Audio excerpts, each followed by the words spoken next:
Welcome, Angry Faithful. We're actually here this week. Trey had Trey's Trey. We'll just say that. Should just be happening, man. Yeah, life happens a lot. Can't help that. So, main thing we're going to talk about today, week gimmick for products. Because you see on Facebook and you buy online and you're like, oh, this is going to be fucking great. And then it either is or it sucks. Yeah, because I sent you that thing of whiskey drink, weed drink. Mm-hmm. Willie's Remedy. Yeah, Willie's Remedy. Yeah. And I was like, oh, Trey will like this because he partakes. And he's like, I already got it. And I spent way too much money on it compared to what it is now. And fuck that. I don't know if they've changed it, dude, but when I bought a bottle, I guess probably about a year ago, it took forever to get here. Yeah. And then when I got it, it tasted like white Gatorade with a weed tincture in it. So it was pina colada? No, it was like more like the Powerade, like Glacier Freeze. Okay. But with a little bit of THC flavor to it. So, and they said that one shot is 10 grams. So I started off, with like 3 shots in a glass. 30 milligrams is, that's a solid little dose. And I didn't feel shit. 45 minutes later, I poured another one. Same thing, another 30 milligrams. And I was like, no, fuck this. Didn't feel anything after like 2 hours. And I ended up with the rest of the bottle. I ended up just putting it in a Yeti and taking it to the river one day. It's a gimmick, dude. In my opinion, Willie's Remedy is thumbs down. I think it's bullshit. Speaking of other gimmicks, how was that coffee? Oh, I'm not opening that. Oh, okay. I'm keeping that to get signed. I got my Danhausen coffee mug and 2 bags of coffee in. Nice little Danhausen sticker. Okay. That's pretty good. That's probably gonna go once I get all my shelves and shit up. That'll probably go on one of my shelves. How'd you like the backlash? Wasn't mad at it. I really wanted Jacob to win, but they're setting up some crazy shit. So the Danhausen match was awesome. That I watched that. I watched that one. I'm kind of upset that Ahsoka left. It wasn't Soruka. Yeah. She left, but yeah. Oh no, you talk about Asuka. Asuka, yeah. Yeah. Dude, Asuka's fucking awesome. Yeah. Like, legitimately, her and Io are not just 2 of the best women wrestlers, but they're 2 of the best fucking wrestlers, dude. Yeah. They're like, Io's awesome. I'm glad that she's there to, carry on the torch and all that stuff. But I think Asuka's going to go back to Japan like Kairi Sane did. I could see that. But, well, that was another thing that I watched. It was with fuck, I can't remember his name, but he was the president of WCW for the longest time. Eric Bischoff. Yeah. He was talking about contracts with WWE, how they're like 90-day clause, which makes sense. What it is they have, it's a non-compete for 90 days. Yeah. But the way they have it to where you get paid for 90 days, basically you get cut, and then for 90 days you still get paid. And basically you get looking for another job and everything, which that's actually pretty good. Yeah. I mean, you can't compete, but you're still getting paid. But that 3 months gives you time to, talk to a couple different organizations, get set up somewhere. Mm-hmm. Did you hear anything about Bailey and LA Knight getting cut? Bailey's not getting cut. She's going to be part of the Four Horsemen, from what I understand, if the rumors are true. See, I saw something from Pro Wrestling Insider that said that Bailey and LA Knight got cut, and I don't know if it was just internet bullshit or whatever, but it might be internet bullshit. Did Bailey and LA Knight get cut from WWE?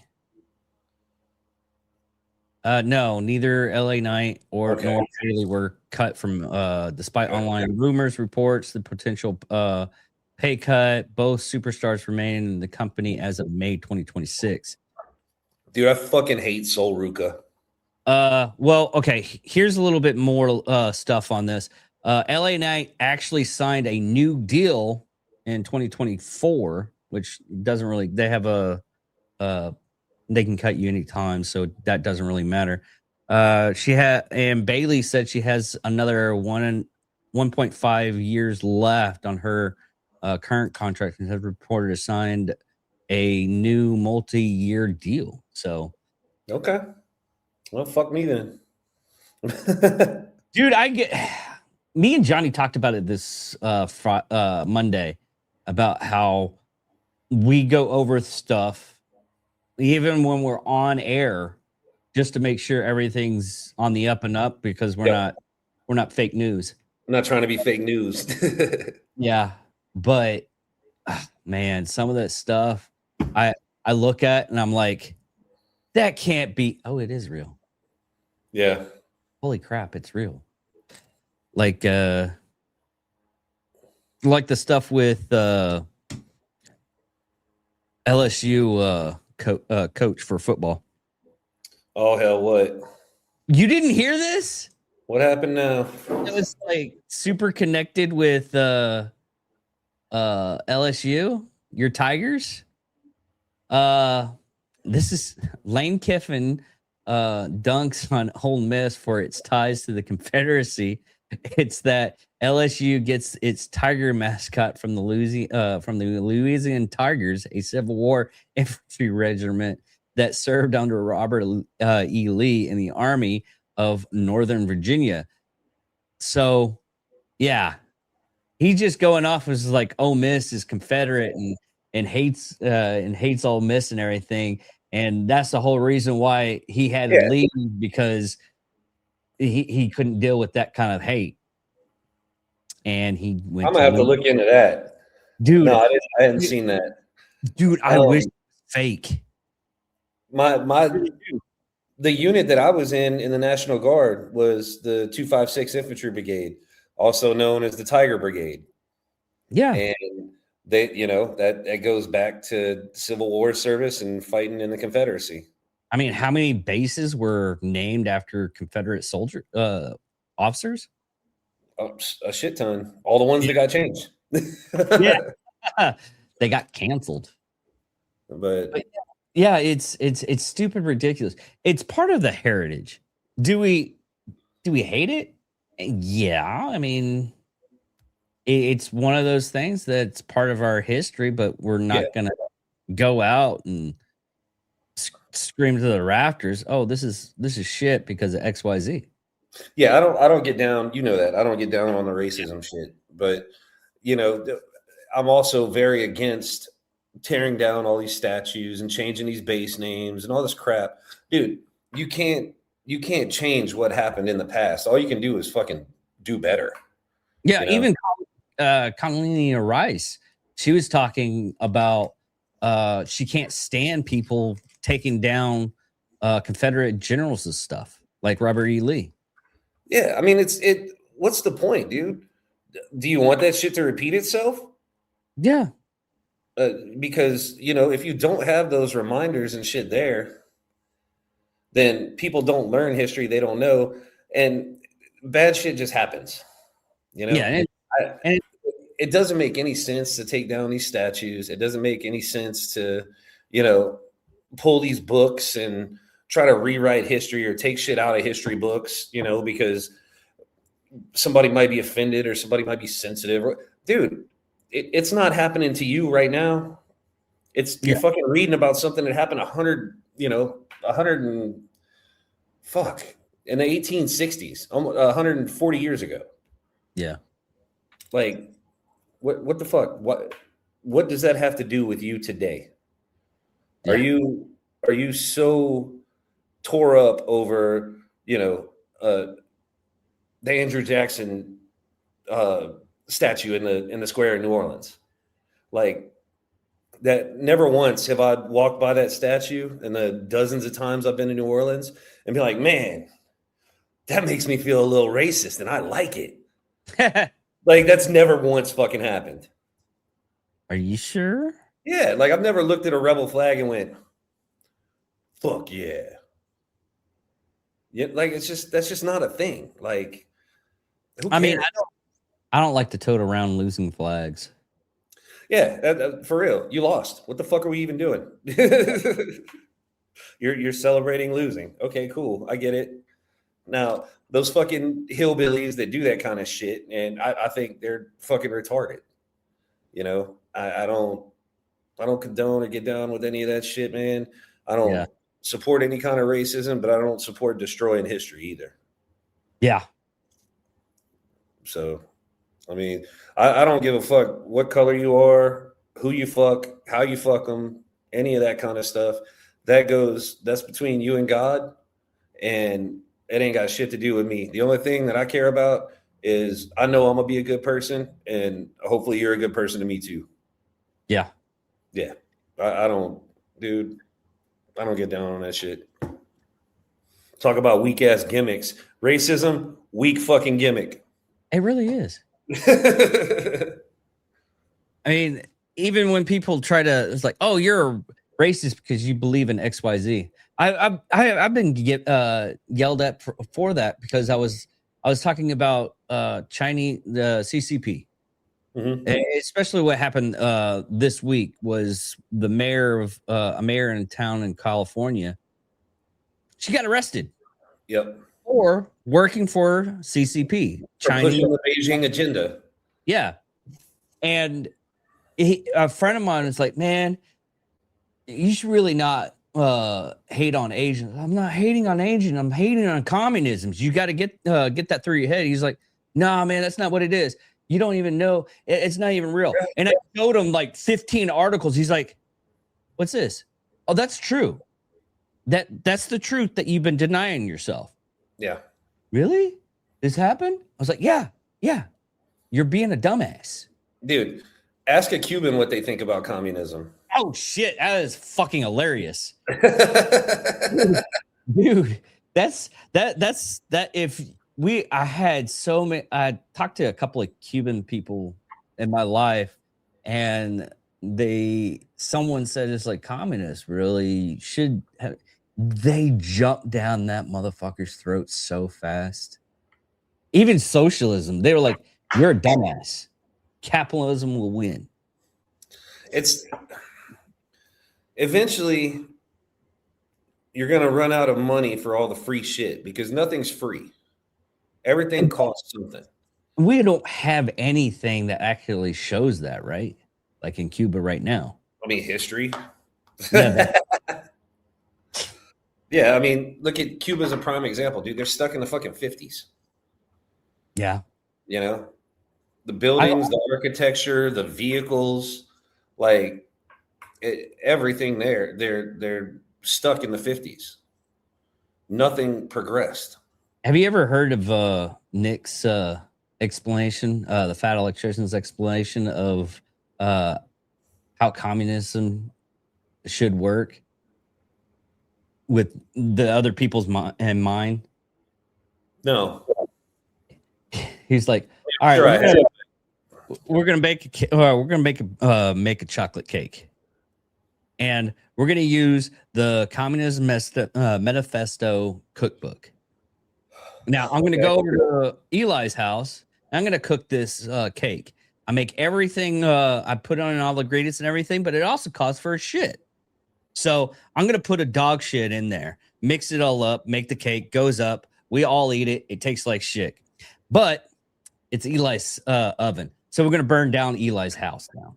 So we're going to go to Cody's house. and we're going to do the same recipe that we just did at Eli's.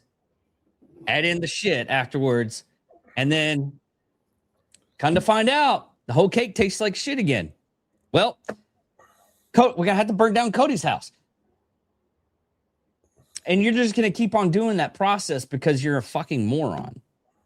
Yeah, I don't know, dude. These young fucking idiots that are pushing all this communism bullshit and socialism bullshit, fucking load them up. I'm not saying deport them. I'm saying let's fucking load them up and go on a 2-week field trip. Yeah. Let's go take a boat. Let's go take a boat from the south tip of Florida and float 100 miles down to Cuba, and like we'll do reverse racism that way. Okay. Yeah. We'll call it reverse communism. Let's flee to Cuba and take a raft to escape how bad the U.S. is, and go down to Cuba and see, one, if they welcome us with open arms, and two, how long it takes us to find a job, how long it takes us to set ourselves up, how long it takes, because these fucking idiots think that they, you can go down there to a place like that and just go and everything's gonna be normal. It's just gonna be like it is, or everything's gonna be free. No, you know why? You know what's free? You know what's free in Cuba? Hunger and no electricity. Yeah, they got shit tons of it everywhere for everybody. Unless you're doing a music concert. Yeah. Then electricity is really free and the food's free and the 5-star hotel is free. It's fucking crazy, dude. They can't even keep lights on at the hotels. Yeah. Well, Nick Shirley went over there for a day. He was supposed to spend like 3 days. He was going to go around town. He got a couple of interviews and then he had to leave because they were going to kidnap him. And what's funny about this whole experience and everything is there's a reverse. Nick Shirley showed all the stuff that he did, and I believe the Nick Shirley stuff. Yeah. And then another guy that wants to be viral too goes up and does a reverse and says everything's nice in Cuba, and Nick Shirley was lying the entire time. I mean, historically, yeah. I still like that one. Have you ever heard the story of the reason why communism stopped in Russia? No, why? Okay. It's a little bit out there, but it's still there. Basically, the president of Russia at the time came by and he was doing some diplomacy. Goes in, and he's like, communism's not that great. So they went to a supermarket. I was like, oh, we do this too. It's called propaganda. You're showing full shelves and everything, and capitalism's great, and you have an abundance. And they were like, no, seriously, here's a phone book, pick a grocery store. And it's all random because you're picking it. And we'll go there as fast as we possibly can. We'll run red lights. Like, okay, this one. Go there, same thing. Full shelves, everything's great. And he was like, so this is real? He's like, yeah, this is real. We're not trying to propaganda you. We just wanted to go to the grocery store real quick and show you a couple of stuff here. And then after that, like a couple months later, communism broke down, tore down the walls and everything. Hell, there was even a story of a delegate from the Russian embassy. They got together with a couple of the wives. The wives got together and went to the grocery store, and everybody just that was from America or from a communist area, non-communist area, went to the grocery store just packing, just whatever they wanted to get, whatever the list is. The Russian chick, she goes, it's meat day, and just stuffed all the meat she could possibly get into the grocery basket to check out, because she thought it was from Russia at the time. There's only certain days that you could get meat, and if you're just not there for it, you don't get meat. Yeah, dude, no.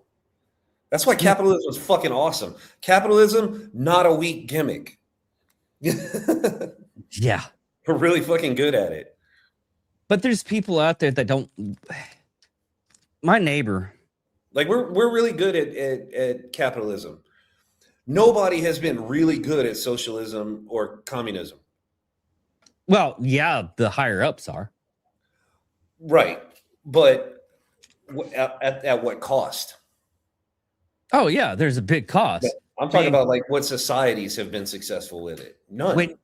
when you're daydreaming of having a chicken so you could eat it because you can't get chicken or eggs or any kind of protein, I'm really scared for the people in Cuba of how malnourished they actually are. Dude, if you ask my wife, she will straight up tell you Trey doesn't eat chicken. He says that's for poor people. Like, I eat beef, dude. Like I eat steak. I couldn't imagine. But beef day, that's fucking wild. Beef day Yeah. is anytime I run up to Tri County Meat Market or to Mines Meat Market, Yeah. and go to the butcher and get whatever the hell I want. Yeah. That's meat day. Meat day is every day. And so is vegetable day, so is milk day, so is bread day. Like it's every day. Why? Because capitalism's fucking dope.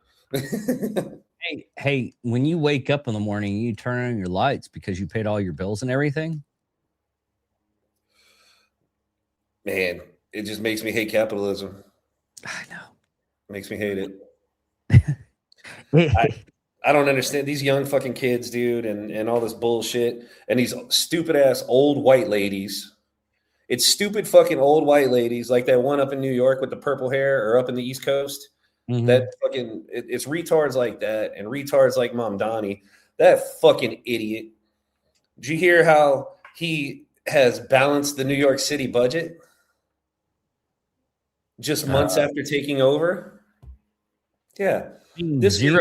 week, this I mean, week, New York City Mayor Zoran Mamdani announced an impressive achievement. Just months after warning of a ruinously large deficit, his first term administration had both balanced the city's budget and increased funding for his favorite causes. If that sounds too good to be true, well, it is. We inherited a $12 billion budget deficit, Mamdani said in a video posted on X. Many said the only way out of this was slashing services and passing an austerity budget. We rejected that. After months of painstaking work, that deficit is now zero. Our city is now on firm financial ground. We didn't close the gap on the backs of working people, he wrote in a post. We closed it while funding parks, libraries, safer streets, and making historic investments in public housing. Call it pothole politics. Call it democratic socialism. It's government that delivers for the people who make this city run. Bernie Sanders went on to congratulate him. And let's see. Where's the meat part? So how did Mamdani cut 12 billion, equivalent to 10% of the city's annual budget, without raising taxes while funding numerous additional programs in just 3 months? Was it democratic socialism, like he said? If by that he means a taxpayer bailout, then yes. According to Mamdani, his administration balanced the budget in two major ways. For one, we tax the rich. Governor Hochul backed Mamdani's proposal and for a tax on homes in the city worth at least $5 million. They're not rented out or claimed as primary residence. That would generate $500 million annually. And the comptroller cautioned that once implemented, it could be as little as $340 million, because some people are going to try to skirt the law. But the thing is, he got a fucking $1 billion, what was it, like $12 billion or $6 billion bailout from the state of New York. You didn't balance the budget, dog. You're literally fucking robbing Peter to pay Paul. Yeah. You're taking money from the rest of the state to fix your fucked up city where you want to fund all this retarded garbage.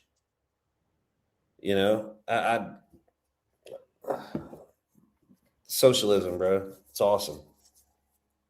They raised the taxes.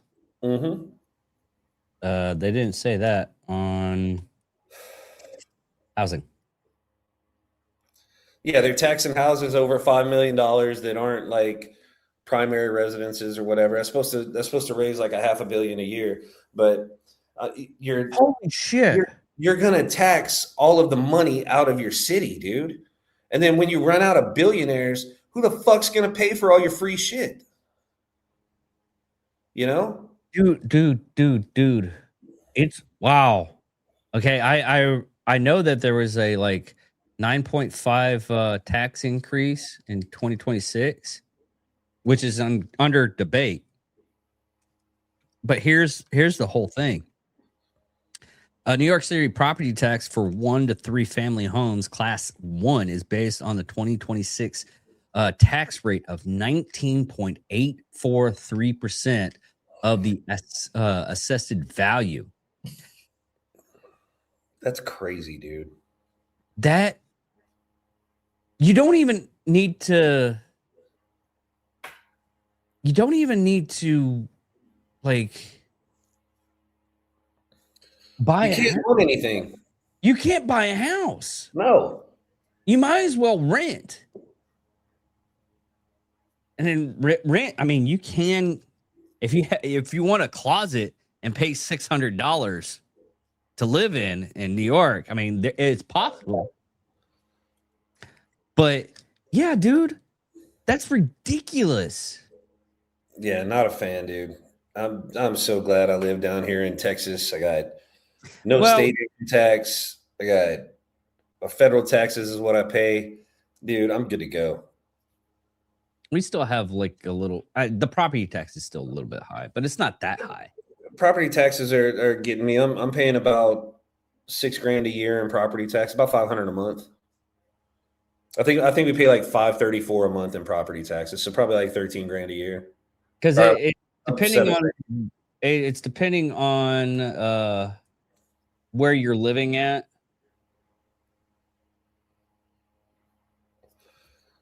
Yeah, I'm not sure how San Antonio stacks up to the rest of Texas as far as whether or not we're high or low or in the middle. The city tax is 0.5154 per $100 validation.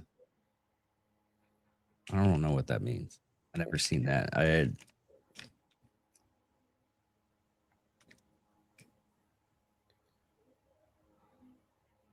So you said it's 5154? Yeah, but per $100 validation. I don't understand that. Let's see.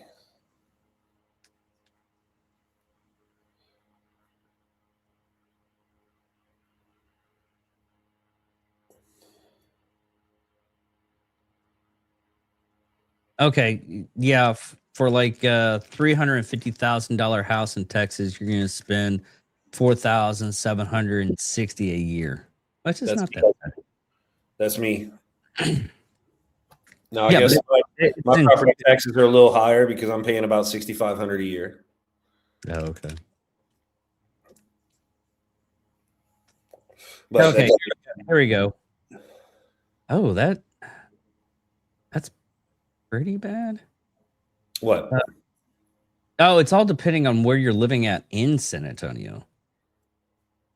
Because Burvinde, Bulverde. Bulverde? Yeah.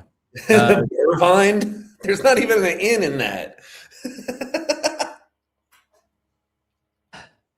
Make fun of me as you want.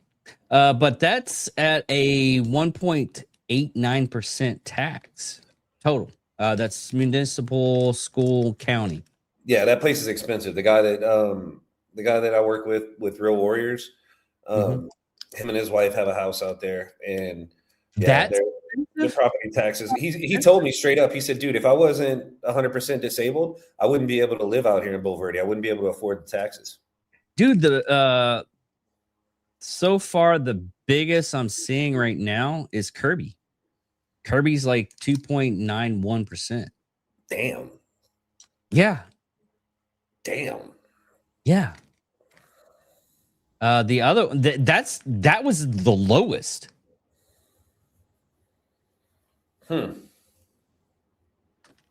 The second one is Balcony Heights. Balcony sites, yeah. Yeah, Balcony Heights. That's 2.86%. See, that's Balcones Heights is a little municipality within San Antonio. When Vanessa and I first got together, we lived in Balcones Heights, but we were renting, so it didn't matter. Yeah, apparently. I mean, Spring Branch is 1.87. Poth 1.96. Holy shit. Poteet. Poteet. 3.23%. That's fucking wild, dude. Yes. Is that like a rich neighborhood or something? I mean, it's little small towns and stuff. Look up Bernie, Boerne. Bernie.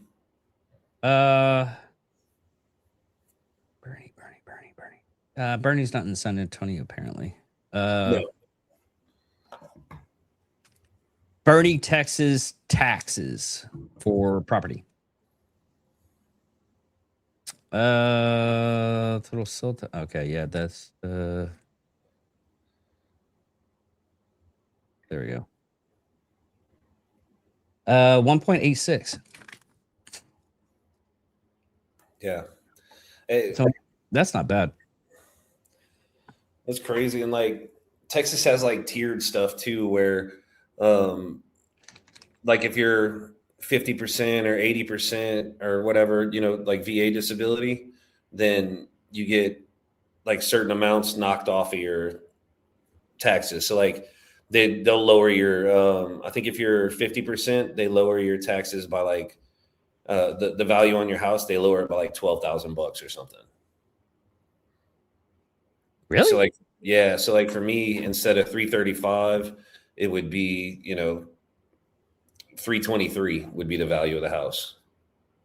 But if you're 100%, you get your taxes paid off. Yeah. If you're 100%, you don't pay property taxes at all. Yeah. Holy. Okay. I was curious. I was just curious on this one. But I was looking at Highland Park, Texas. Mm-hmm. By Dallas. Yeah. Well, that's where all like the rich people live and stuff, like the Cowboys and Leanne Rhymes and all them, huh? Yeah. Yeah. Guess the property tax. Oh, fucking probably 3.5%. Nope. Lower? A lot lower. How much? 1.09%. How? I have no idea.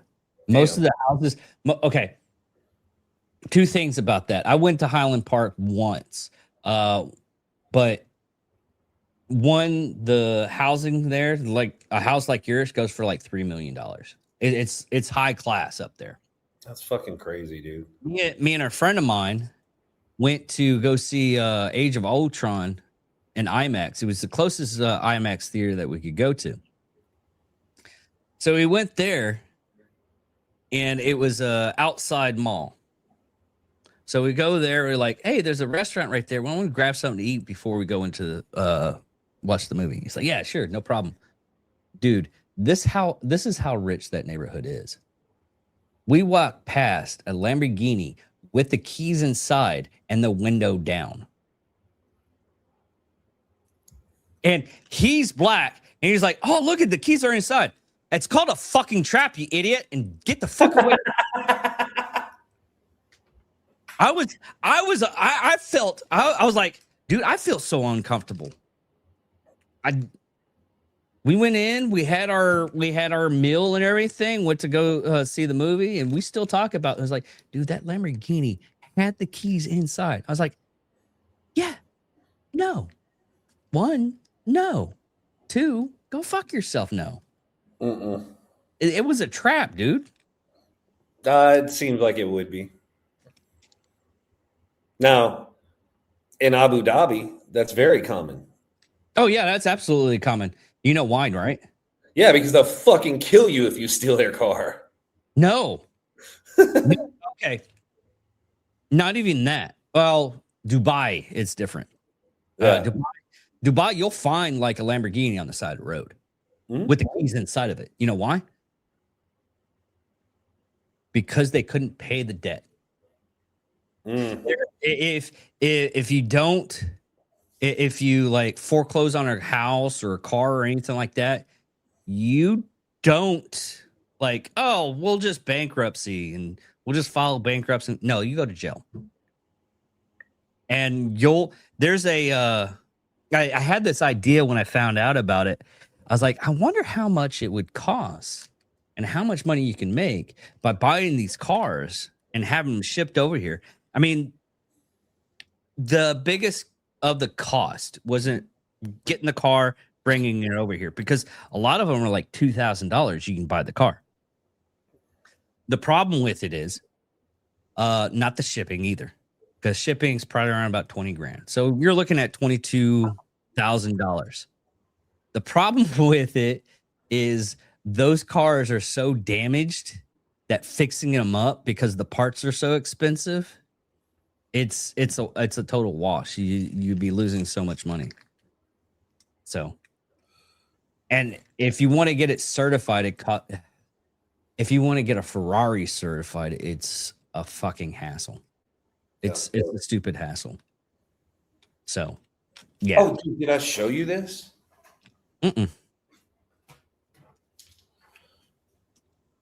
Oh yeah, you showed me that. No, you didn't. You showed me that. You didn't show the fans that. Yeah. Oh, beer assistant. Thank you. So.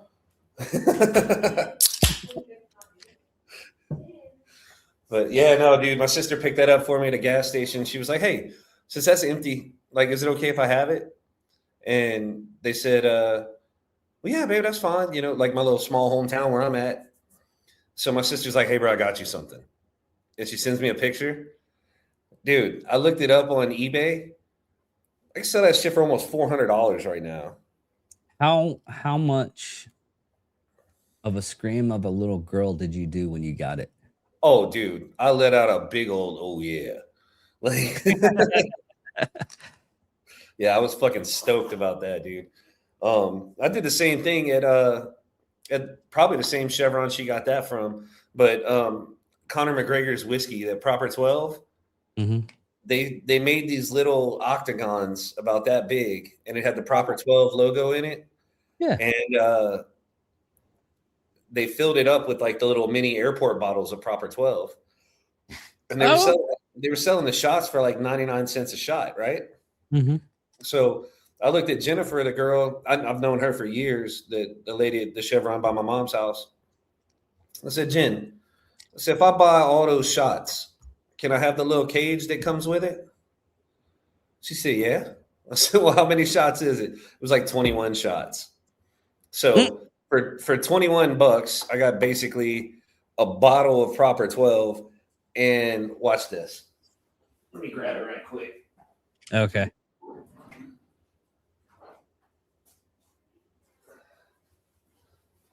Well, there you go. Oh, that is neat. Yeah. That is awesome. And if you actually got the bottle, you can just put it into the thing. Yeah. That'll once my whiskey bar is set up in the bar off of the living room, and I'll have that set up with a bottle of Proper 12 in it. Nice. But talk about UFC. Did you watch that fight? I damn sure did. I won $1,680 off of Sean Strickland. Jesus. I bet $400 on Strickland. So let's go back to the Kentucky Derby. All right. So Drinking Bros has the deal with my bookie. My bookie.ag. And I went on there and I put up $200. And I bet on the Derby. I bet $50 each on both of Bob Baffert's horses. And then I picked the rest of them based on position and based on the odds that I liked and stuff like that. And ended up putting $25 on the horse that won. And that won me $825. And so I was playing with house money, right? I ended up just leaving the money in the account. And then about probably 30 minutes before the Strickland fight started, I looked at V and I was like, man, I'm gonna throw some of the house money on this shit. I bet $400 on Strickland. Turn around, won 1,680 off of him. Man. Yeah, so I took. I had bet $200, but one of my horses scratched, so they refunded my $25. So out of $175 bet on the Kentucky Derby, I've now flipped that into like almost $2,300 in my bookie account. Nice. Yeah, not fucking mad at it. Talking about the Kentucky Derby, Golden Tempo. Did you hear about that one? What about it? Golden Tempo, the horse. Horse ran last for the first part of the race and just booked it all the way to one. It was 23-1 odds. Yeah, that's what I had $25 on him. Dude, you've been picking like winners all weekend. That's a hashtag blessed, dog. Yeah. And I'm gonna throw some money on the race coming up this weekend too. So we've got the Preakness coming up this weekend. So we'll be doing a party at my sister's house, and I'll probably do $100 on each of Baffert's horses, and then $50 on whatever other odds I like, and we'll talk about how much money I made next week. But I've been playing some blackjack on there too. And over the last 2 nights, like me and Vanessa were bored sitting there the other night. I was like, hey, come play blackjack with me. And so we're sitting there, and I got up like $150 from where I started. I was like, all right, fuck it, I'm done for tonight. Got off, another 150 in the account, right? Sitting there taking a shit today in between my calls. And I was like, fuck it, let's play a little blackjack. So I'm sitting there on the toilet, go up by 150. I'm like, yep, I'm done for today. I'm good. Crushing it, dude. Fucking killing the game right now. One of these days you got to come up here and visit your kid, and we'll go up to the casinos. I mean, they're. Oh, he's in Jersey now. Oh, is he? Yeah. Yeah, he's been up in Jersey for 2 weeks now. Never mind. Fuck you. I didn't want to say. Well, I'm still coming up there. Yeah, no. Yeah, slot machines and all that bullshit. I'd never win. I mean, the only thing here is slot machines, and you got craps table. But if we went to WinStar is pretty fucking huge. Yeah. I was at WinStar when I was a kid. I never gambled there, but I've been there as a kid. Yeah, dude, it's man, me and my gambling buddy went up there once, and we just walked around and played a couple of sluts, but you know, play some sluts. Yeah, play some sluts. I'm gonna play. Have you ever been over to what's the one up in Shreveport? I've never been to Shreveport. Dude, we ought to do that. Yeah. I went over there. My great aunt had passed away, and we were in town for the funeral. And me and my wild ass bunch of sisters, they were like, hey, bro, like, y'all want to just sit at the hotel and be sad, or y'all want to go to the casino? I was like, fucking, let's get it, dude. And of course, my sister Ceci, that bitch, she's lucky retarded. Like, anytime she sits her ass at a slot, she wins. My little sister Lisa, same thing. Me and my sister Sharon, I've won one time, and that was when we went to Shreveport. I called Vanessa over. I said, hey, I just hit $800. The fucking child support's paid for the month. We're leaving. I think the luckiest I've gotten gambling was a friend of mine. I was picking up a friend of mine in Oxnard, California, and we were driving we flew there and we drove back. Well, I was really low on cash, and like, well, how are you going to be able to pay for all the, the hotels and everything like that? I was like, oh, I got you. But I thought we were going to go by Vegas. We didn't go by Vegas. He's like, you're literally going to gamble money to pay us off. I was like, yeah. So I played Texas Hold'em, and won at Texas Hold'em. Got the money back. Had a straight flush. I mean, Nice. That's how lucky I was. I bottomed out. Had I think around about $600. So I paid them. I was like, here's your money. Zip, make us even. It's like, yeah. So I had $200 left. I was, flight, hotels, and everything like that. And I was like, okay, cool. Everything's square, and you got $200 left in your pocket. That's a good fucking weekend, dude. Hell yeah. But the funny thing about that whole thing is the last person that I went all in, and they were like, you can't go all in. It's only, 10. I was like, man, it's going to take us back and forth. I'm going to keep on raising. Do you just want to go all in? Yeah, let's go all in. You don't have anything. This is when I had the straight flush. I put all the money in. She put all the money in. I obviously won. She gets up. She's pissed off. She's like, I hope you're glad because you took away my kid's college fund. Mind you, this woman is 60 to 65 years old. Okay. She is a foot in the fucking grave. And she says this. I was like, I'm pretty much going to bet that all your kids are already done with college. If you're at the casino gambling your kid's college fund, you have a fucking problem. Yeah. My thing is, well, there goes all the money that I was going to gift my kids when I pass away. I would have believed that. But the college fund, and I was like, c'est la vie. Walked out, handed the money out. Sometimes you win, sometimes you lose. Yeah, my friend Kenny is like, I can't believe you just did that. I was like, praise Jesus. Yeah. He's the savior. Appreciate you, bro. Like, thanks. I like it, man. But gambling has never been an issue for me. It's not something that, like I need to or I have to. It's like, oh, fuck it. I got 10. It'll be fun. Let's make the race a little bit more interesting. Let's throw a little bit of money on it. I can do this. Well, I like even going up to the casino and everything to do the slots. The